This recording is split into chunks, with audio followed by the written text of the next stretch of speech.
I am Bonneau Ansley, an active real estate agent and founder of Ansley Real Estate, Christie's International, an award-winning Atlanta-based real estate brokerage that did over $3 billion in sales last year. And I'm Chris Tuff, one of the first advertisers to work directly with Mark Zuckerberg in 2006. I've since gone on to be the best-selling author of The Millennial Whisperer and Save Your Asks. And this is Brokering Billions. This podcast is about uncovering the hustle, perseverance, mindset, and tricks that are used by the top real estate agents in the country to help you take your business to the next level.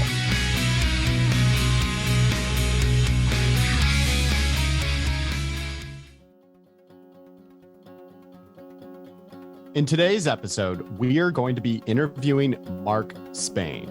And let me be clear, Mark does not do interviews. The only reason he agreed to do this interview was because of his relationship with Bonneau over the last 35 years. So listeners, get fired up because you're about to get the insider's knowledge from Mark himself. In 2011, after 15 years of practicing real estate, Mark Spain joined Keller Williams and formed the Mark Spain team. Over the next 5 years, the Mark Spain team helped over 3,500 families close on their homes. In 2016, Mark announced independence from Keller Williams and formed Mark Spain Real Estate. In 2021, his team at Mark Spain Real Estate sold more than $3.3 billion in residential real estate and served more than 10,300 clients.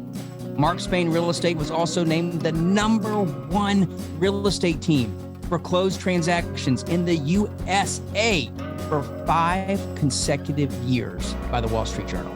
Please welcome Mark Spain to Brokering Billions. Welcome, listeners.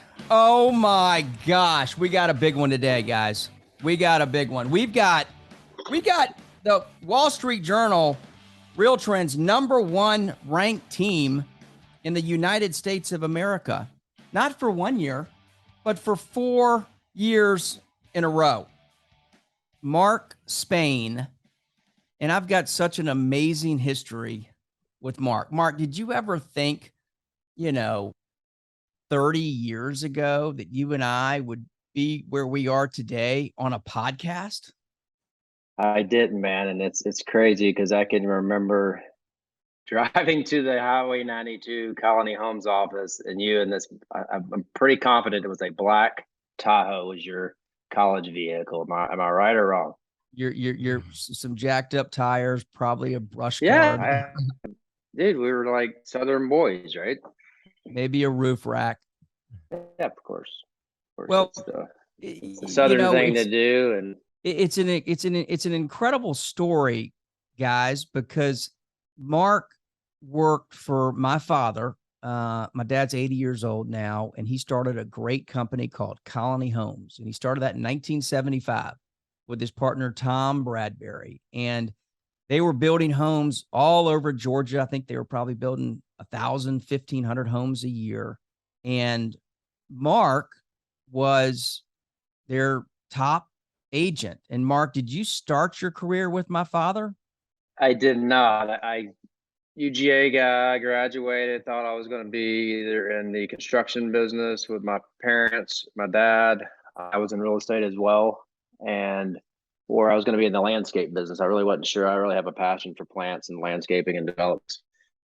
So when I first got out of college, I built about 100 houses. And so I started out in construction and just realized that my forte or my skill set being so type A and so impatient. When you're in construction, as you know, you can't be very impatient or you just piss everybody off and it just doesn't work that well.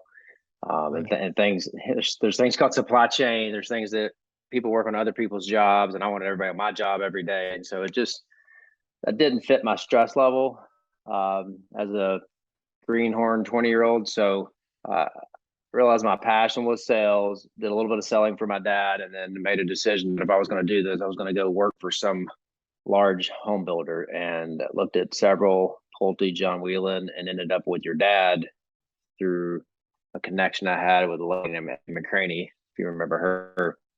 Absolutely. And I didn't really realize landing at Colony Homes what it's like. We had Sims back then, and it's crazy. I remember this stuff 30 years ago. We had the internet before the internet was in existence. We had our own little network, and um, I learned so much about building a business and systemizing, I'm a lifelong learner, and so I love to learn and I love to study things and try to get smarter every day, and just watched how that company was built. And at the time, when you're 25, 26, you're so annoyed at all the things you got to do, the checklist and all the stuff that they made us do. But it was a very powerful experience. And to this day, I mean, I as you know, have a strong admiration for your father. And back then you could kind of see I was trailing into marketing because, you know, they allow us to have they called them back then like bootleg or bandit signs. And I would always talk them into, I'm like, look,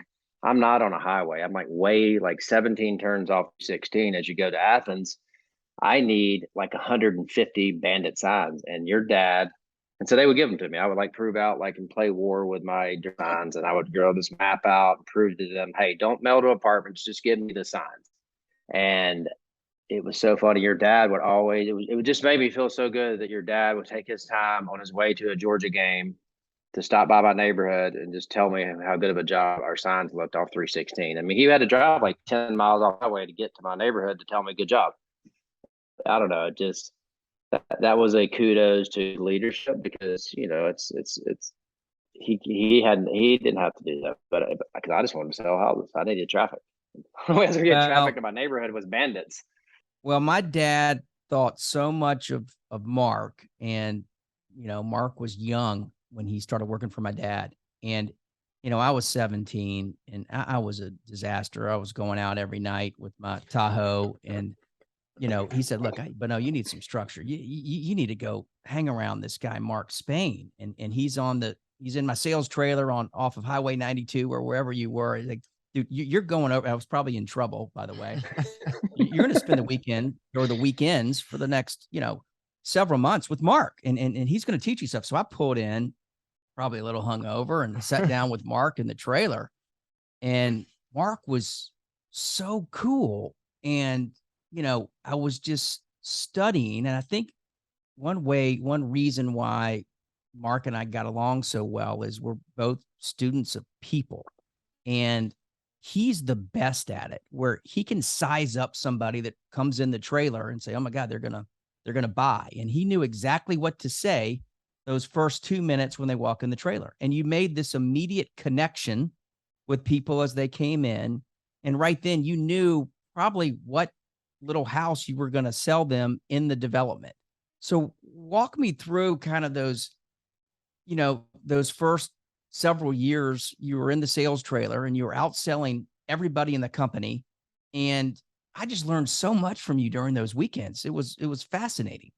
Yeah, so I'm not the guy who's going to create the ideas. I just go study what other people do and just try to perfect it. So I mean, I was blessed to have parents that just pushed me to read and study. And, I can remember, like, in the day, my dad would, get me to read How to Influence, How to Win Friends and Influence People, and all of Dale Carnegie's books. And then Agmandino. These are just things that I thought was normal in high school that people would be reading. I was really a sports guy, but I really just started studying human behavior. And when I knew I was going to get into sales, my dad and then my dad's friends would pour into me. And I just studied sales and realized just human behavior and personality profile. Like, I just became in my 20s like fascinated with the DISC personality test, and it's to the point where I'd probably annoy people trying to size them up and say, "Hey, are you a D? Are you a C?" Or yeah. And people like, "Look, quit judging me."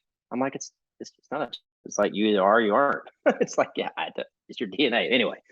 So I'm actually in the day I was a pretty shy guy. I mean, I wasn't like the Hope Kaufmans of the world and sing Longhorn theme song at the sales meeting. I was the kind of guy that sit back in the back and just want to put the scores up on the scoreboard and not really be talking about what I was doing. But I just would go and study sales and study people, and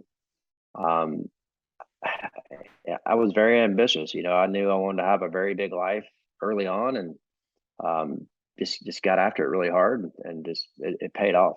And I'm very competitive, so I mean, I was like the baby in this group of people who I was selling with. I mean, most of the people were in their, 40s and 50s.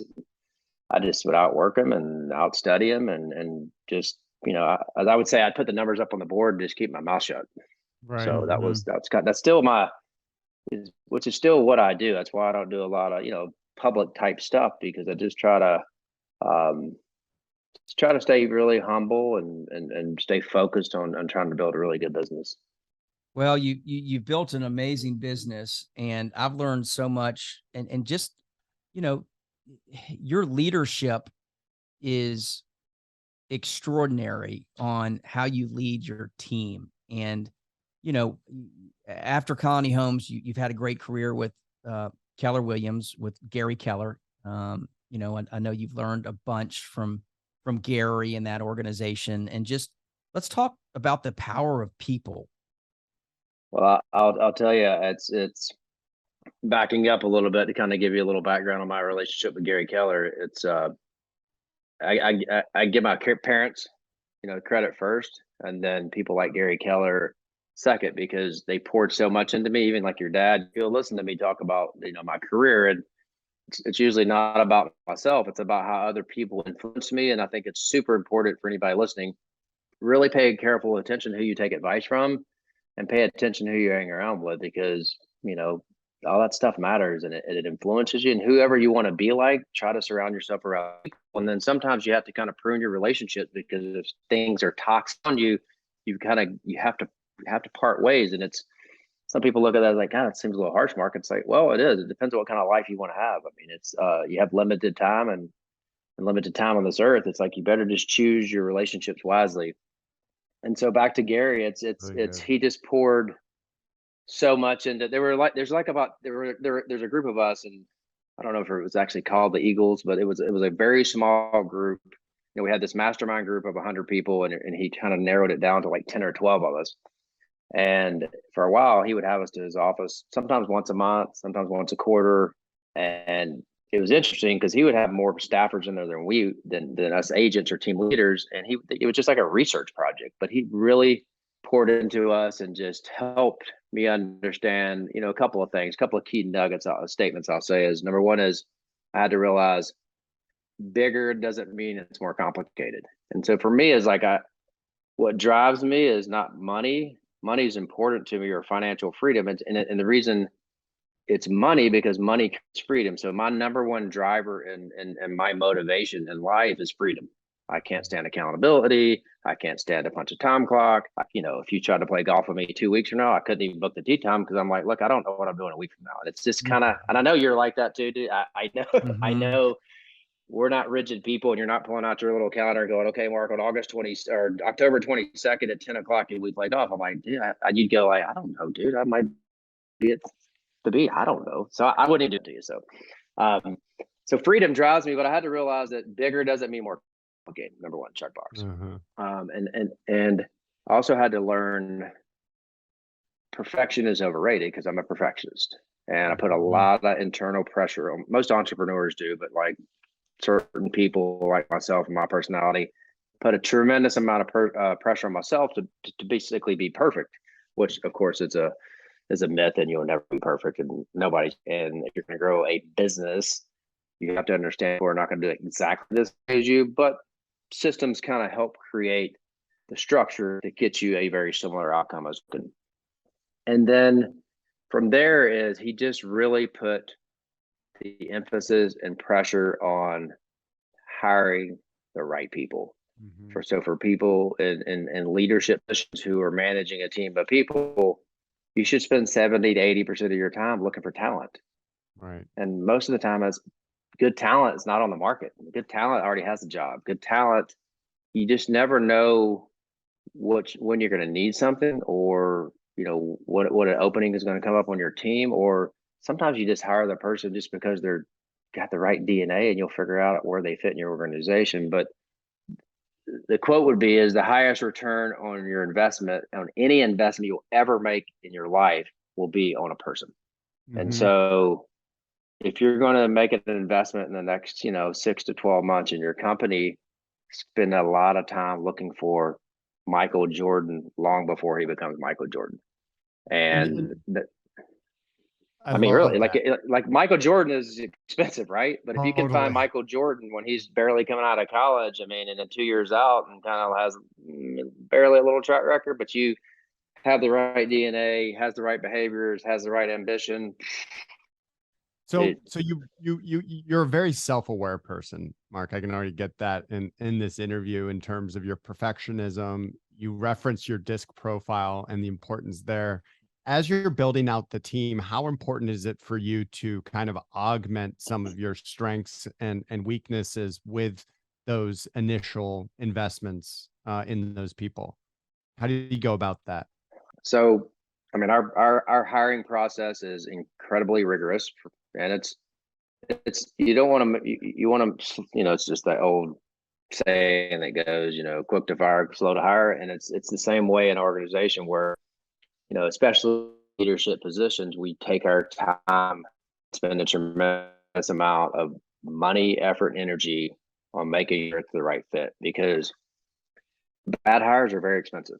And so if you mathematically look in or anybody looks in the organization and go, okay, I made this hire, it didn't go well, what did it really cost me? So if it's a real estate agent, how many leads did they burn? How many, deals did they not get? Just add up all the commission. I mean, even just on the agent level, it could cost you, 3, 4, 500,000 $1,000,000 in lost revenue. You get to leadership, I mean, it's even exponentially greater than that. So on the initial side, it could be a disc personality and a resume kind of get you tickets. And then I think now we use like a PI profile. We changed testing stuff throughout the years. And then, as we go down the line, we use things like there's a personality, or it's actually a behavior.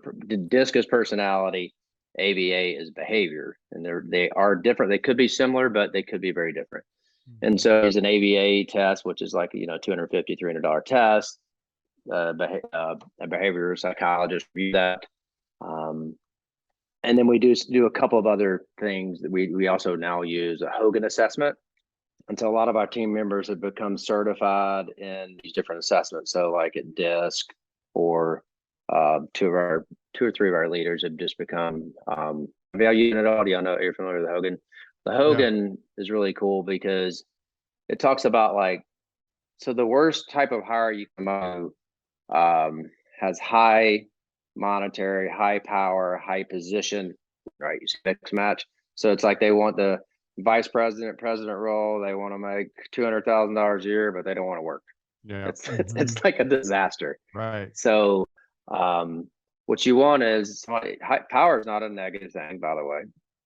You want somebody with high power, high drive, high ambition, high commerce, or 7, 8, 9 on commerce. Doesn't have to be the highest, but also high ambition, because these people get after it, and it's a natural behavior. So it's like you're building I look at business as a sport, and so you're putting the best 5 people on the court.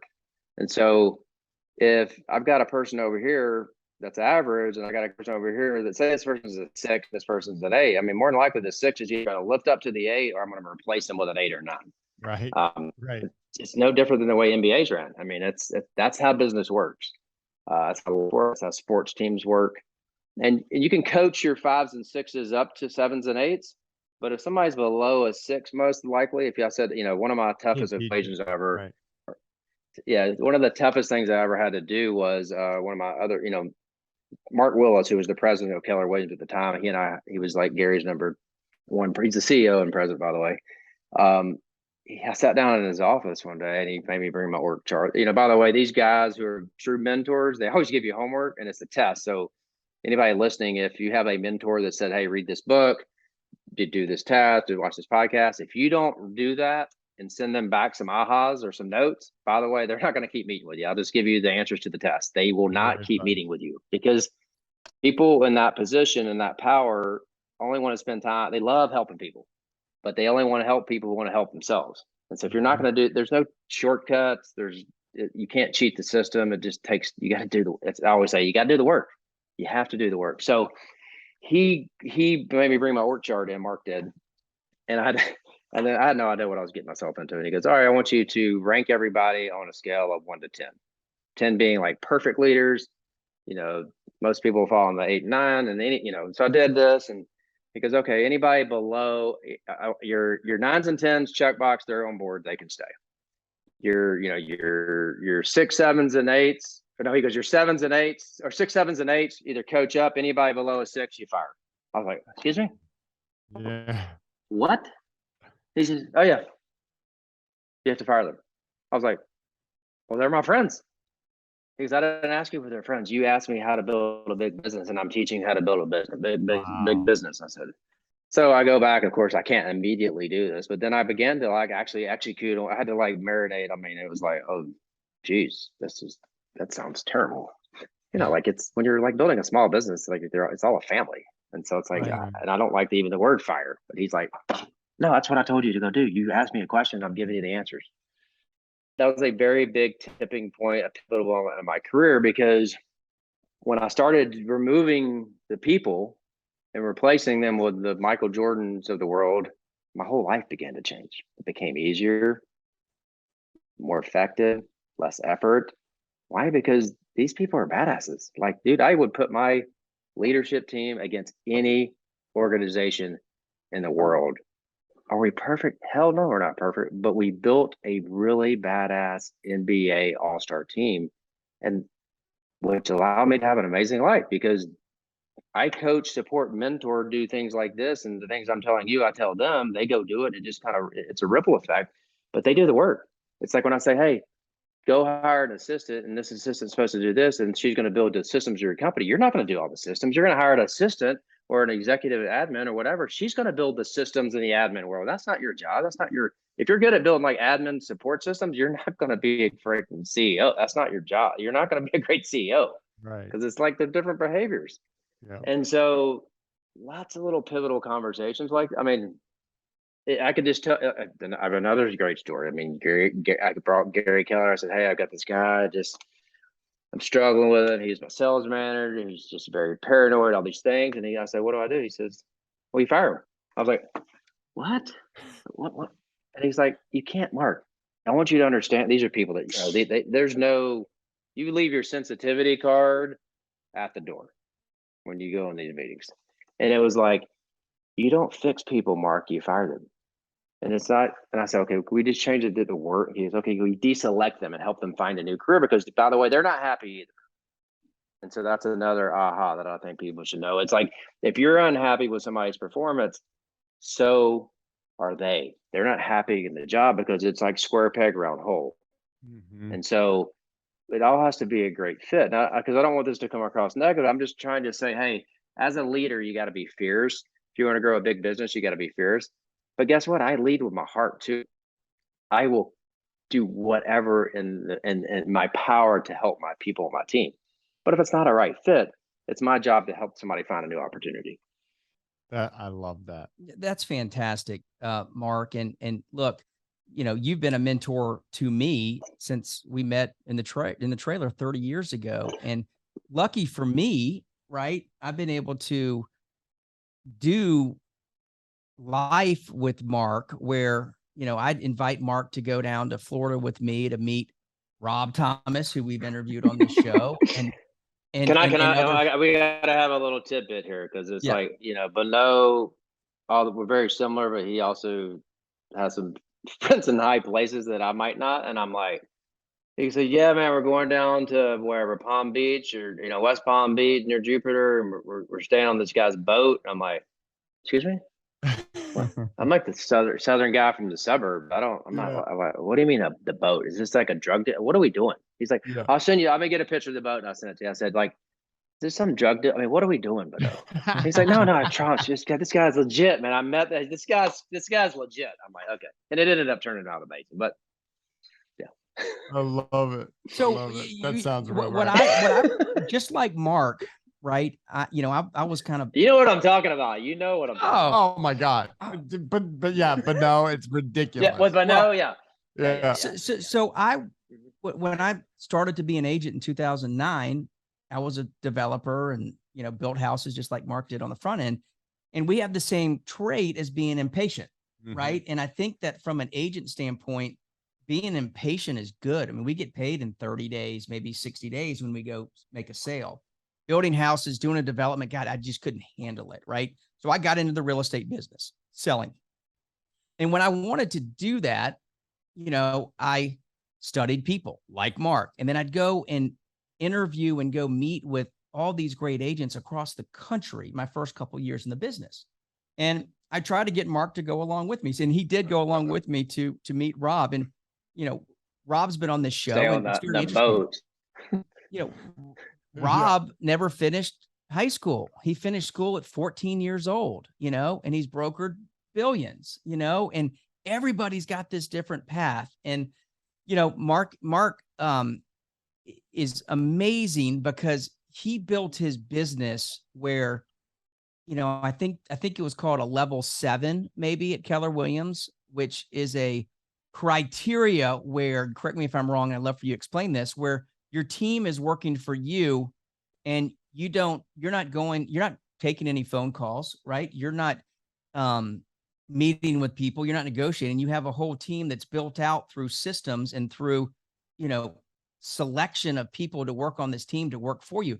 I mean, the most Googled term, Mark, when somebody Googles Mark Spain, the second biggest is Mark Spain a person, right? A real person, right? I mean, because you're behind this wall, and you've put together such incredible people to work on your team that you're able to work in this level 7 type, area. Can you explain that in the Keller Williams system? Yeah, so it's all about leverage, and it kind of goes back. It starts with just people, systems and people, but people first, and you build a system that these people begin to build a system for you. So, I mean, Keller Williams and the book that we're talking about was The Millionaire Real Estate Agent, is built on the premise behind the book, The E-Myth by Michael Gerber, which my dad gave me when I was, probably 20, and taught me how to build a business through systems. And it's basically, the E is the entrepreneurial myth. And so as real estate agents, we don't always look at ourselves as business owners. And I'm sorry to say, but you are a business owner if you're a real estate agent, real estate team leader, real estate broker, where you are a business person. And so you're accountable to, you got to generate leads, and you got to generate prospects, and you have a P&L, that all these things you've got to learn and develop. And for me, it's as I developed our team and our system, like I knew, and you answered the test earlier. It's like you could see that back at Colony Homes, I love marketing, and so back then it was fan signs, and today it's billboards. It's we probably have 1,100 billboards across the Southeast. It's just because I'm a marketing guy. It was like I didn't know it then, but as I look back in the history, and even just hadn't really thought about it until we talked about it today, it's like I love marketing. So it's like, so today, like I've been able to elevate myself above the business, but I still heavily involved in marketing, in the sense that, I have a chief marketing officer and digital. I mean, we have a huge agency built within our organization.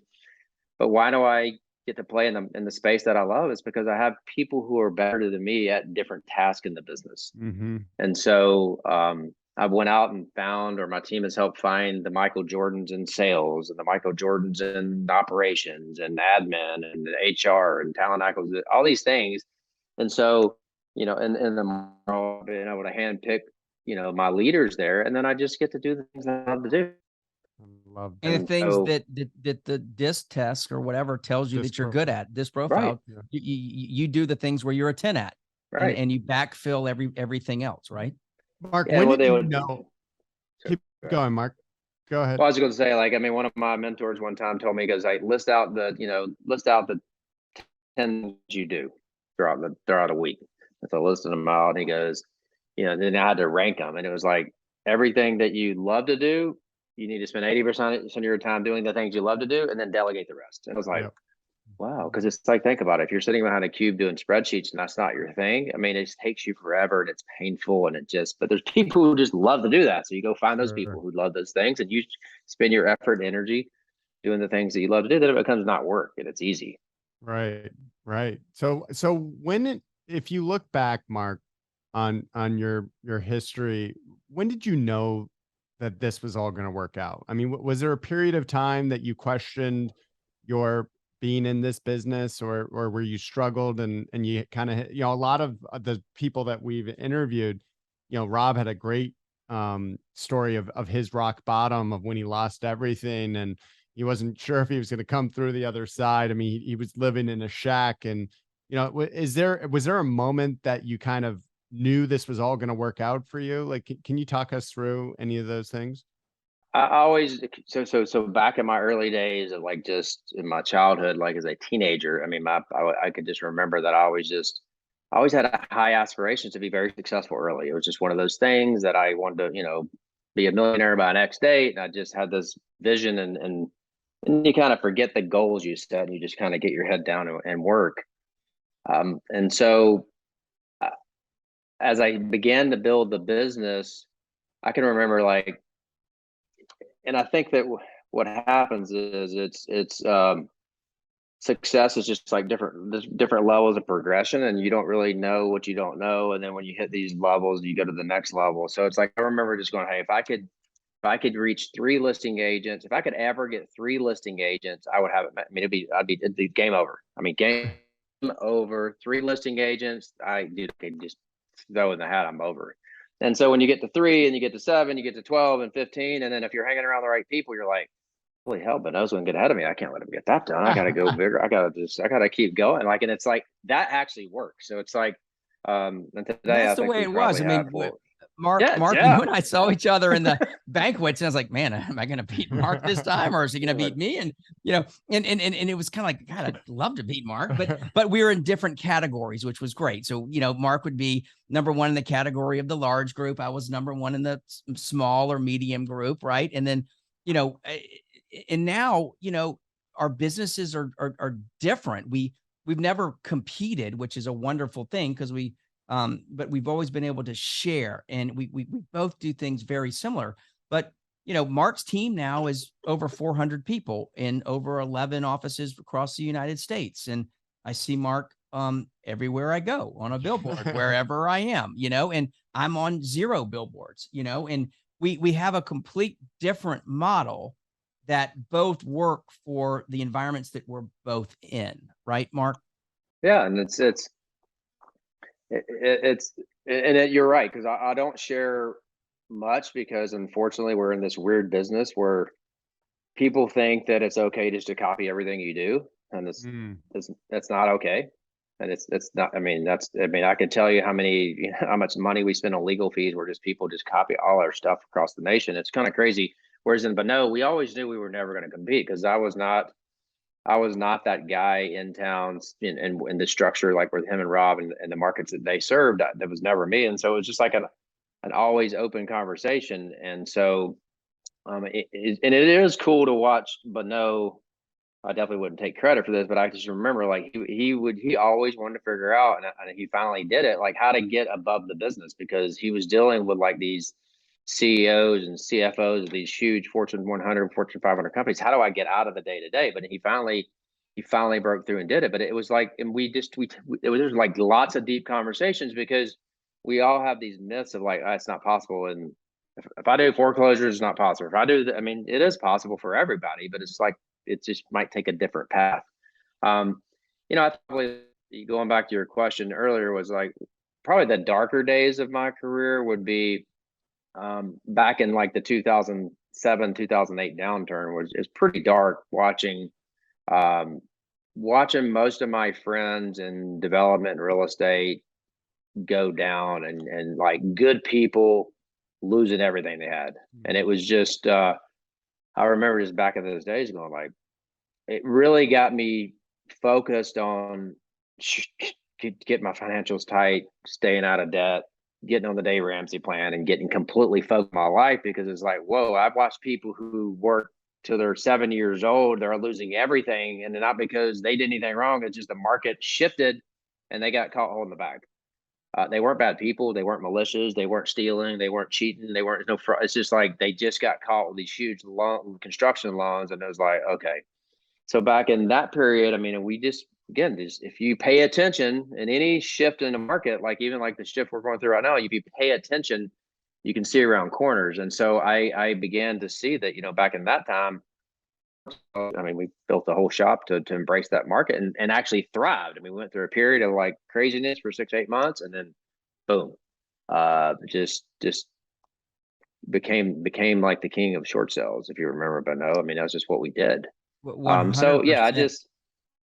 and I think it's just mindset. I think I've read a lot of articles lately from just different leaders in their business. I mean, if okay, we went through a shift, but guess what? For the last 18 months, I mean, we've been spoiled on like cocaine and gasoline. I mean, like it's just what's been the last 18 months is not normal. Anybody in this business, I mean, it's not normal. So you have to understand that 3% interest rates are not normal. And so we had this period, and yeah, they may be 5.5%, but that's still cheap money. And it's like people are from Austin are still moving to Atlanta or from wherever. They're still coming to our cities. And are there going to be as many deals going around? No, but you better roll up your shirt sleeves and become the very best you can be. And because we're getting ready, we already rolled our shirt sleeves up. We're getting after it, and we're going to take our unfair share, because that's what you do in these kinds of markets. You can't just put your head in the sand and say, "Oh well, the governments, the Democrats, the Republicans." It's what? Okay, we could all sit and complain about everything, but it's like people still have a place to live, and it's our job to provide that service. And don't put your head in the sand. Like, get after it. Get up every day at the same time, work out, eat healthy, do the things you need to do to be an athlete in this business, and go get it. That's amazing. I mean, I've got a chapter in the book, Brokering Billions, which hopefully all the listeners have read or are reading at this point. And we say, look, you make your mark in the curves of life, right? And no life is just perfect, right? And in the curves of life, and that curve was 2008 for all of us, right? But you retooled how you were going to sell, and you dove into short sales and foreclosures, and you became the king of that. And you found that through this unhealthy market in the curve. And from there, you just had a trajectory unlike anything I've ever seen, which was amazing to watch. So Mark, take us through your day. Like, I mean, you talk about mindset, you talk about some of these elements. What's your typical day look like? How do you start it? Do you start it at the gym, or what does it look like? Yeah, I start my day every day. Grab a cup of coffee, talk to my kids as they're eating breakfast, and I take my kids to school every day. I love every single day. There's not a day that goes. I mean, it would be a very rare day I'd have to be out of town if I didn't take my kids to school.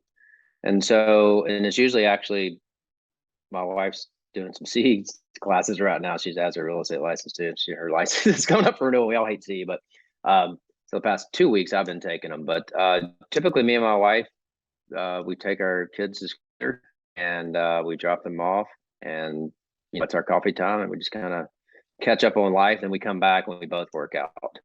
That's kind of the way we get our day started, and then we just kind of go into whatever path if we were, whatever meetings and things that we have. But that's, I talked, I don't do our sales meetings every week or every month. I do them quarterly, and the things that I talk about in my sales meetings to my team, and what I'm trying to coach and mentor my team members and my salespeople on, is this business is a sport, and athletes eat healthy, they work out, and they get a lot of sleep. And so I try to get and they study and read a lot. I mean, right? They study other people in sports and films. And so I try to teach my team to do those things, just because the very best you can be, you got to have this right first, this right second. And so it's not about vanity or having big, it's just all about like, it's like stress and like keeping your stress level down and just being healthy. And you not only owe it to yourself, you owe it to your family, just to be healthy, to eat healthy, and to take care of yourself. And so it could be a very stressful business, but for me, when, just cardio and different things, I mean, it takes me from like a 9.5 to like a 6. And so I think it's just very important that we all do those things. And if you go listen to other big successful people, I mean, most of them talk about the same stuff. It's because that's what's important, man. They're readers, their nightstands are full of books, which mine are. And, it's, and it doesn't all have to be business, or it could just be whatever thing that you want to improve on. If you're a coach, I coach all my, a lot of my kids' sports teams, and I always want to be a better coach. So I'm always reading stuff about coaching. here lately. It's just kind of one of those things that I tend to have dialed into. So it's I think those things are very important, and it's just you just got to have a routine. You know, you got to wait. You need to wake up. You need to go to bed at the same time every day. You need to wake up at the same time every day. You should work out at the same time every day. You should do your follow up every. You know, I preach follow up all the time, right? Follow up. Like, yeah, you may have a lay down here and there, but like the real salespeople in the world do follow up, believe it or not. And so my team gets tired of me talking about that, but I'm constantly talking. I'm constantly working on follow up. Yeah, that's absolutely amazing. Mark, our final question is, if you could give the listeners out there that might be starting in this real estate business, what's one characteristic that, they gotta have? I mean, they gotta have to be successful in this business. You've got to be able to take the word no and turn that into a positive, because like every no is one step closer to yes. And you got to be, and it's hard for me to say one thing, but it's also, you've got to be a student. You're never going to wake up and be the best salesperson in the world. I mean, yeah, we have, like I said earlier, you have the gift of gab, but it's important for you to go up every day and be the best and train yourself, become the student of this business. So good. I mean, words of just amazing wisdom. Mark, you've been absolutely incredible with your time today. Thank you so much for being on our podcast, Brokering Billions. You're signing off. Only for you, dude. Only for you. I owe you one. Only for you. Mark signing off from Athens. Go Dogs. We're signing off from Atlanta here at the headquarters of Ansley Real Estate, Christie's International. I'm Bonneau Ansley. And I'm Chris Tuff. Thank you so much.